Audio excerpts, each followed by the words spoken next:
Good afternoon, my beautiful people. How are we all doing today? I hope we are all well. Today we'll be looking at something.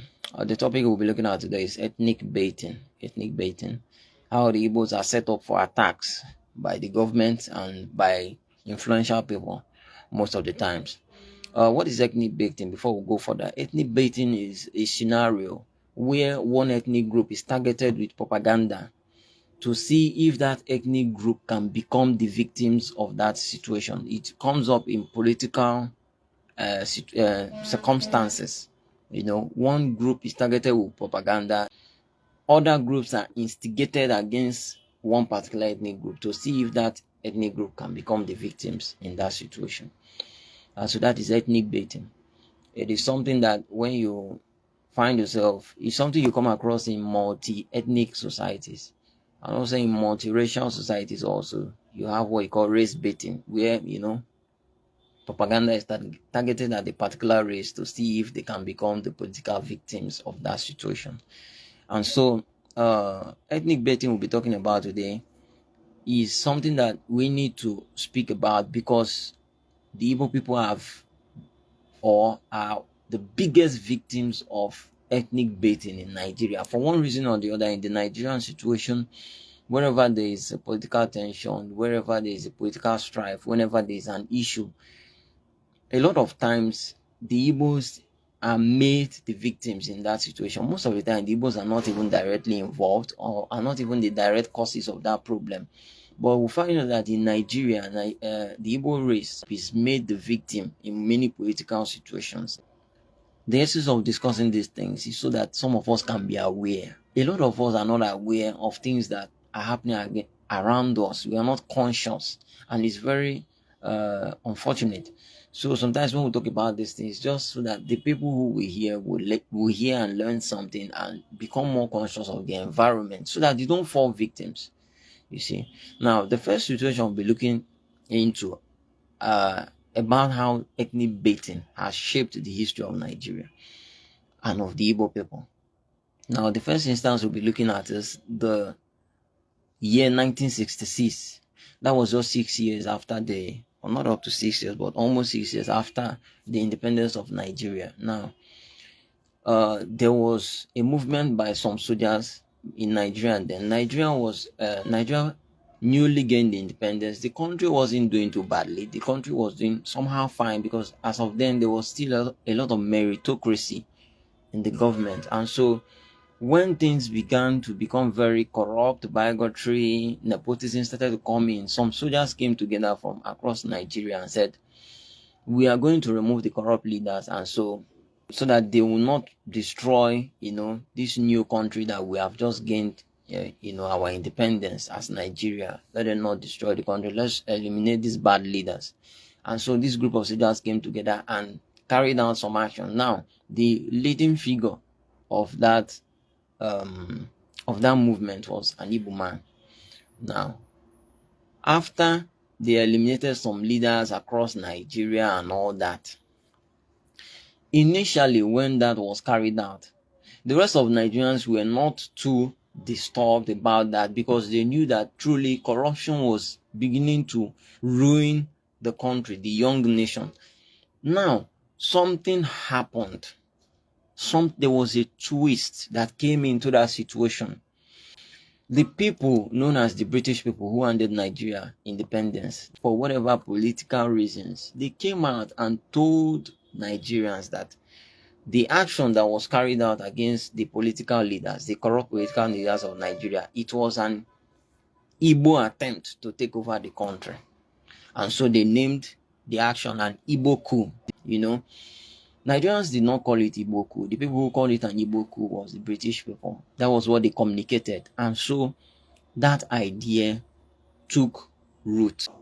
A few months later, northern Nigeria, they pounced on the Igbo people and eliminated several people. Between the stretch of July, August, September, they eliminated close to 50,000 Igbo people for nothing. That movement by the British to call it an Igbo coup was one of the first major incidences of ethnic baiting in Nigeria. It was a major incident, if not the first major incidents of ethnic baiting. They made Igbo people the victims of that situation. That happened in 1966, and in the following year, 1967, because of that pogrom, it went on to cause the civil war the following year, 1967, and that war ended in January 1970. So a lot came out of that situation. That ethnic baiting led to a lot. In fact, that single move of calling it an Igbo coup led to the killing of nearly 3 million Igbos. Just that single twist of calling it an Igbo coup, that is ethnic baiting. And a lot of Igbo people were lost. Now, after this history in Nigeria, because the Igbo people were later forced to join Nigeria again, you know, after this history, it's important that such things do not repeat itself. We need to be careful as Igbo people. We need to be careful the way we relate to the rest of Nigerians. I say it without fear or favor because it is the truth. A lot of times we have been victimized like that, and that was the first major incident. Now it has continued to happen because after that, the Nigerian government, they took up that ethnic baiting agenda. They took it up and started to implement it in governance. Now, a lot has happened between 1966 to now, but we'll just be looking at major instances so that our people as Igbo people can be careful. Now, recently, there was something that happened under this new government that came into power. They just came out one morning and announced the arrest of a young man that he is a notorious, in quote, notorious kidnapper in Abuja. That is northern Nigeria. Northern Nigeria, emphasis, northern Nigeria. Now, they came out and said that this young man, who happens to be an Igbo man, is a notorious kidnapper that is well known, that has kidnapped a lot of people. He is a kingpin and all that. It is not easy today to target such propaganda against the Igbo people because the government announcing that what they wanted to do was to stir up the Northerners again, just as it was in 1966. They wanted to stir up the Northerners against the Igbo people. Why did the current government do this? They did this because they are failing. The current government that just entered seat a year ago is failing and failing spectacularly. And so they need a diversion. Many of the times, the government diverts the attention of the populace to one ethnic group when they are failing. It has happened consistently. And so the current government, because they are failing, they needed a diversionary tactic. And so they brought out one young man, named him or announced his name as Chinazo Okoye on the internet, and then claimed that he is the person involved in widespread kidnapping in northern Nigeria. The government doing this was just to make sure that they can see if they can stir up the Northerners against the Igbo people by framing up a story that a major kingpin who has been kidnapping Northerners is an Igbo man. They did it to stir up sentiment, anti-Igbo sentiment. That is ethnic baiting, and it is being done by the Nigerian government. It's incredible. Brazenly. And so, because there's a lot of awareness, there's a lot of channels of communication now, many Nigerians were not actually impressed by that. They felt that, look, instead of the government to tackle the kidnapping and banditry in northern Nigeria, they decided to see if they can just frame a young man and call him Chinazo Okoye, an Igbo name, to see if they can stir up Northerners. You see, because there is greater information, channels of information and communication now, it became difficult for the government to pass across that propaganda. You see, and so that propaganda couldn't take root properly. This is by the government. This is not the British anymore. This is by the Nigerian government. They were the ones who did that. They framed it up through the police, through the top members of Nigerian police. They framed up that story and presented. That is ethnic baiting, trying to victimize the Igbo people because there is tension in the country due to the political failure of the current government. That is ethnic baiting. It is dangerous. If that story had taken root in northern Nigeria, there will be riots. against the Igbo people, the Igbo traders and business people, there would have been riot. It is dangerous. It is a ploy to set the Igbo people up for a massacre. And it was done by the leading people in the government and the leading people in the police force. That is a very current story. Very current. Just search it up. Chinasu Okoye, kidnapper, Abuja. Just type it. You see all the fabrications there.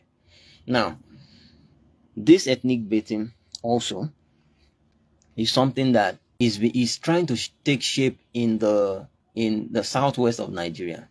The current leadership of the country is looking for a scapegoat. That is one. And the frustration in southwest Nigeria is looking for a scapegoat. They are looking for something they can pounce on, and attack. Now, recently, due to the kidnapping activities in northern Nigeria and all that, some of these herdsmen went into some southwest states and some of their kings, what you call the Oba. Now, because the southwest cannot pounce on the northerners who are responsible for that. They cannot face the northerners because the northerners are people who the southwest look upon as the leaders of Nigeria, so to say. And so they couldn't direct that frustration on the northerners who were responsible for that.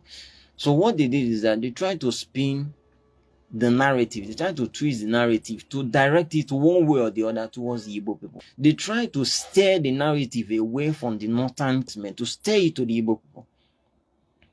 Ethnic baiting.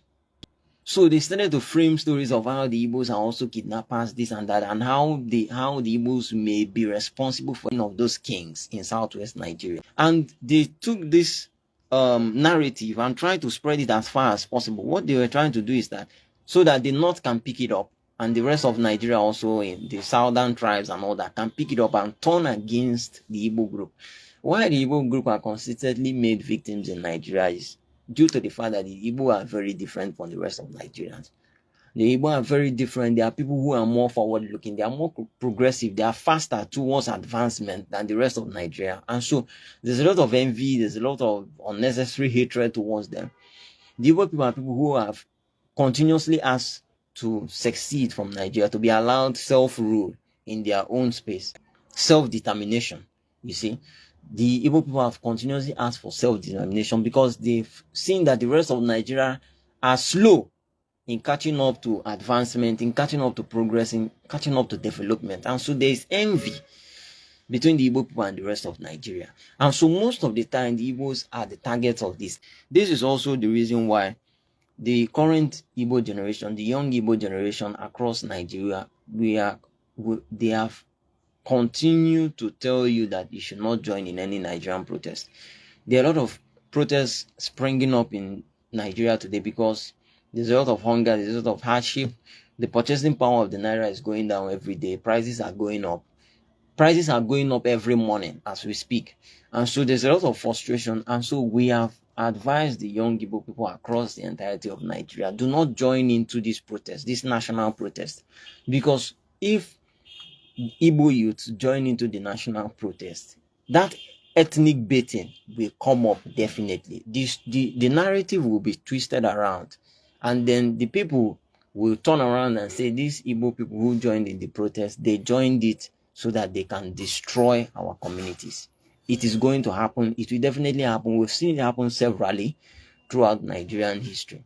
We saw it happen even during the EndSARS. They turned around to say that the people who were involved in the EndSARS were the Igbo people so that they can destroy Lagos State. It happened right before our eyes. That is ethnic baiting, trying to make the Igbos the victims of the situation, to make sure attacks are carried out on the Igbo people.